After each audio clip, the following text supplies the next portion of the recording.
and I'd like to welcome everyone to today's Wednesday webinar. We'll be talking about risk management for food entrepreneurs. Here's a list of the next three that we'll be offering. They're the second and fourth Wednesday of each month.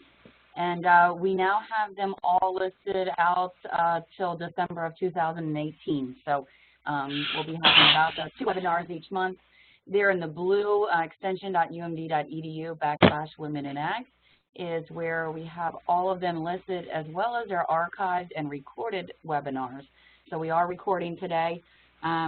Just another shout out to the 2018 Mid-Atlantic Women in Ag Conference, thanking everyone for another successful year. We do have one Annie's project that will be starting next week, and that's in Central Maryland. Those in Southern Maryland and the Midshore will be wrapping up in the next week or so. I'd like to thank our collaborators down bottom, a number of other universities, partners, and as well as our sponsors. So with that, I am going to pass the presentation ball to Ginger Myers, who is their presenter today. Please feel free to use the chat pod if you have any questions. Ginger? Thank you, Shannon, and thank you all for joining us today. I hope you can see my screen with the presentation on. You'll have to go to share. Wait a minute. You got to go to share my screen. Yep. I got to go back there. Okay. Technical difficulty here. My screen. Are we there now? There we go. Hey, thank you. Yep, we see it. Yep. Okay. Well, again, welcome aboard today, and thank you, Shannon, for this opportunity to share some valuable information. We're talking today about managing risk in a specialty food business, and that might be whether you're making a product, producing a product now, growing it, or you're thinking about it. Years ago, we might have said how to handle your troubles in a business. We now call it managing risk, but it's pretty much the same thing when you look at where can your problems be in the business that keep you from being profitable, or perhaps keep your business from growing, or just come in on your peace of mind. Now, the way we're set up, I cannot see the chat room, so if there's a question there, I'll trust that Shannon will get that to me and we'll get that question answered. A little bit about my pedigree here. I do work for the University of Maryland Extension as a marketing specialist in Ag and Natural Resources. Also the director of the Maryland Rural Enterprise Development Center, which is a virtual business development center online that you can visit for a lot of resources. I work mostly with direct markets, farm entrepreneurs, new farmers, smaller business. I don't work a lot with commodity crops. My husband and I do have a grass-based livestock farm here in Carroll County, Maryland, and we direct market our farm-raised meat. So I am in the food business myself, so I do understand some of those questions and concerns, and have had experience with dealing with how do you connect, how do you cover yourself, what are the forms and so forth that you need. Now this slide with this little character on here seems maybe a bit severe, but if you look where I took this from down here, I took it from an article I was reading. It says, "What Kills Startups?" And they had this little visual there, and I put it on here because, as I said, one of the things about managing risks, we're looking at ways to, what would kill your business? What would make you less profitable? What would maybe get you into some legal ramifications? These are all things that certainly are not pleasant. We want to avoid them. And so keep in mind, when we're producing food, the need to always look at the safety, food production methods that you're using, packaging, marketing, labeling. These are all things we're going to talk about a little bit today. We're going to hit on these topics, but they all have to do with producing a safe food product. Now, this is a list of some of the food business risks that we're looking at how to mitigate or how to address, and I'm going to refer back to this list a couple of times during the presentation, so I just want to go through them to kind of get them in your mind. Certainly a disruption to your supply chain. What happens when you create a recipe based on sourcing certain ingredients and then you find out that they are not produced the way you need them, or for some other reason that business no longer carries that product, or perhaps you need to change the labels on your products. Anything that disrupts this process of from idea to market can disrupt your supply chain. And how are we going to address that? Of course, failure of some kind of equipment. If you have steam kettles that go down, if your cupping machine for your yogurt fails, how are we going to address this? Because it always happens when you're in the middle of production. It happens at the worst possible times. How do we address that?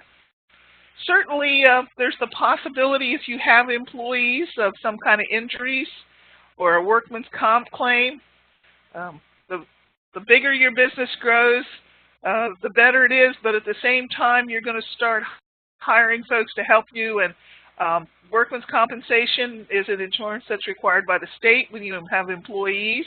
And of course, workplace injuries can happen regardless of the type of business you have. So how are we going to cover those and make sure that they are not large capital drains on our resources?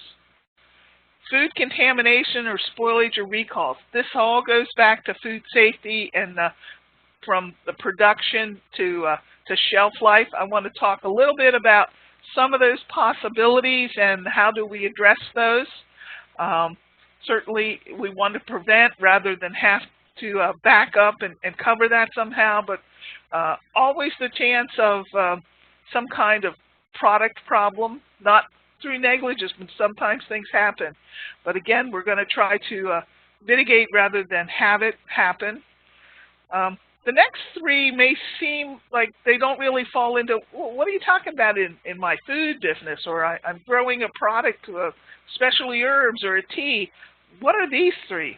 Well, we are finding that government regulations and rulings and consumer advocate groups are being much more aggressive about any kind of rulings where there's a foodborne illness. We think a couple of years ago about the outbreaks in apple cider, the question about pasteurization. Everybody loves local food and the small entrepreneur to end up in the emergency room, and then there's the cry foul and that something's gone wrong and damages are levied. Reputational damage. Again, this is a food product. Everybody wants to have a good product, but also the reputation for a quality product that's safe. The American public assumes that their food is safe, that there are things in place that will keep them from being sick. But if for some reason something goes wrong, it's very hard to gain public trust in a product again.